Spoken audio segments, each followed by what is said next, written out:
Sales, sales, sales. I mean, that's what everybody wants, right? That's what we want to get is sales. Don't devalue your time by trying to do it yourself. You have to be able to build it from the DNA at the beginning so that it's not something that you have to tear apart and put it back together again. My name is Sheldon, bro. I'm a fisherman's son turned banker and into finance and fintech eventually, and CEO of Pocket Finance. I was originally recommended to Steve and ScalePoynt by another startup that had a fantastic experience with them and taken advantage of their expertise over the last 6 months. So happy to be here and talk a bit about cybersecurity and share out what those other founders kind of, realized might be the perception that they should have around it.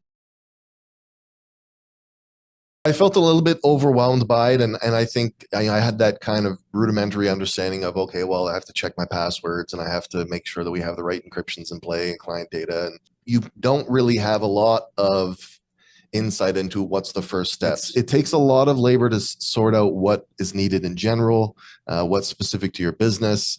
Then you've got to find a way to document that, create the infrastructure, be able to present that in an intelligible, coherent way to internal and external stakeholders. That impossible feeling that we have as an entrepreneur of delegating, of handing something over to someone else and knowing that they're going to take it right to the finish line, and you're not going to have to keep kind of looking over your shoulder to make sure that it's done in the way that you really need it done. You come to this, oh man, once I get this software set up, I'm going to be cruising, I'm going to be like optimizing security, and it's just going to be so easy. But really, it is an incredible labor, and I wouldn't say that I could confidently step in a room and even say that we had a cybersecurity MVP.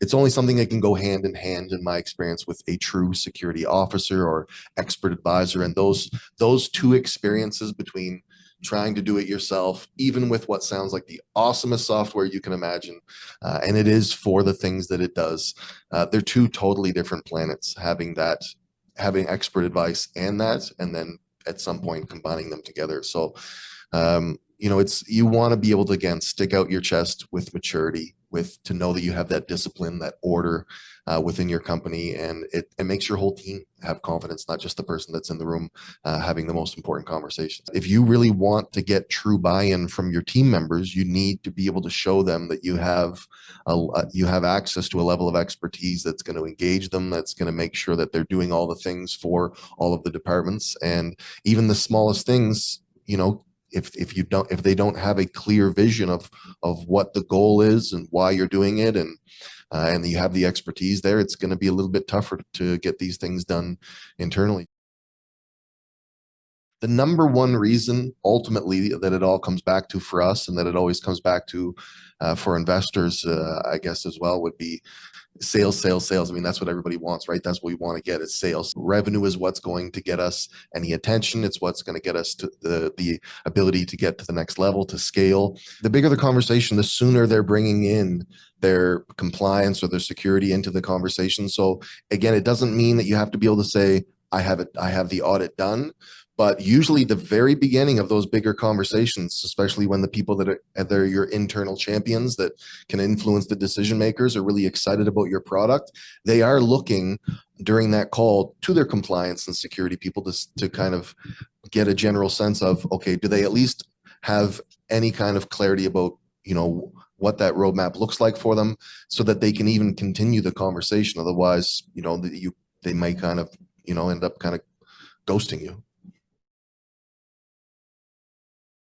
As a general of implementing security, just the level of confidence of knowing I can go in any room and pitch anyone I want at any time, that is a game changer. None of us would know what imposter syndrome is if nobody told us. I felt very proud to be able to, anytime anybody would ask me for an update on this type of thing, I'd be able to quickly send it over, highlight where we're at within that roadmap, and then very quickly let them know kind of, what those next stages are going to be for them. The minute that you take your business seriously, you should be engaging that conversation. Don't devalue your time by trying to do it yourself. You have to be able to build it from the DNA at the beginning so that it's not something that you have to tear apart and put it back together again.